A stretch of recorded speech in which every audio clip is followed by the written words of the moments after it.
On the 28th of June, the NANOGrav team announced the detection of a background of overlapping gravitational waves sloshing around throughout the universe like deep ocean swells. This is a huge breakthrough in astrophysics. The most likely origin of these waves are binary supermassive black hole systems. So what does all this mean? Einstein published his revolutionary theory of gravity general relativity in 1915.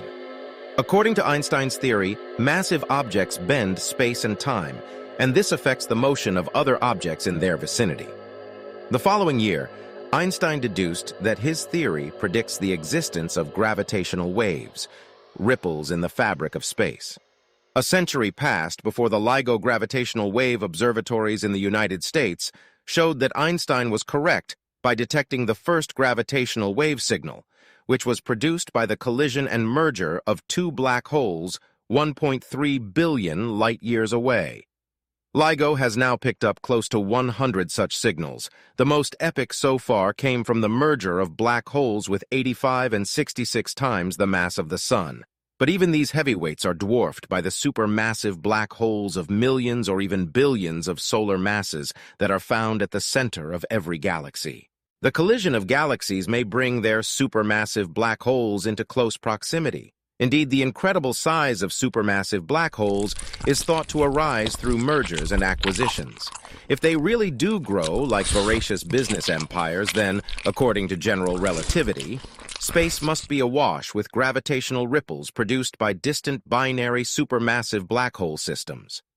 As two black holes dance around each other, they pull on the fabric of spacetime, sending gravitational waves rippling out at the speed of light, alternately squeezing and stretching space as they travel onwards. The frequency of these waves is determined by the orbital period of the black holes. The waves go through two complete cycles of squeezing and stretching each orbit.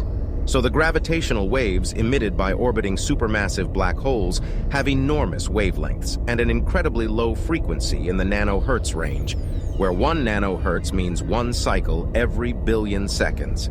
If it takes 1 year for two black holes to orbit each other, for instance, then the gravitational waves they emit will have a frequency of one cycle every 6 months and a wavelength of 2 light-years. LIGO is unable to detect gravitational waves with such enormous wavelengths, but they have now been tracked down by NANOGrav, which stands for North American Nanohertz Observatory for Gravitational Waves, using a completely different and very ingenious method that relies on the astonishing regularity of pulsar signals.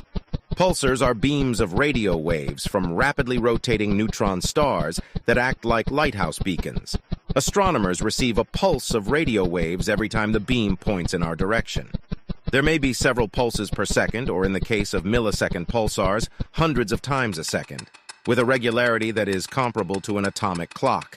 And the timing of these pulses can be predicted to an accuracy of tens of nanoseconds.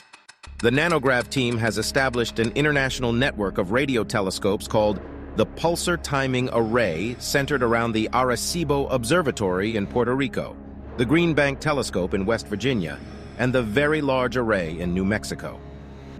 For 15 years, NANOGrav has collected data from 68 carefully chosen millisecond pulsars that are typically tens of thousands of light-years distant.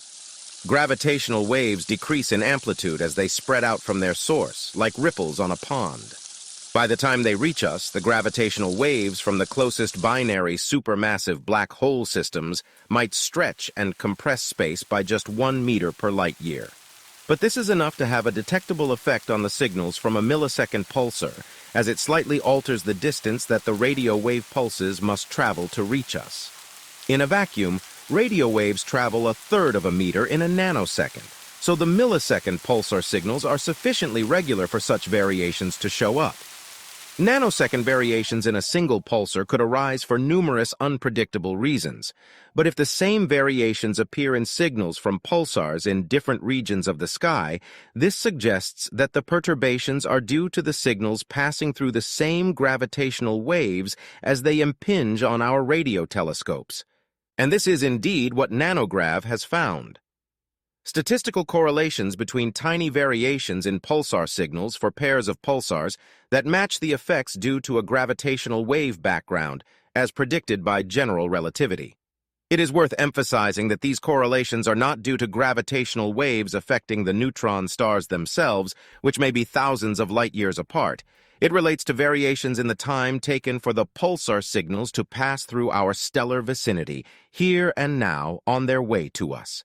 In the words of the research paper announcing the discovery, it is produced by a background of gravitational waves washing over the Earth.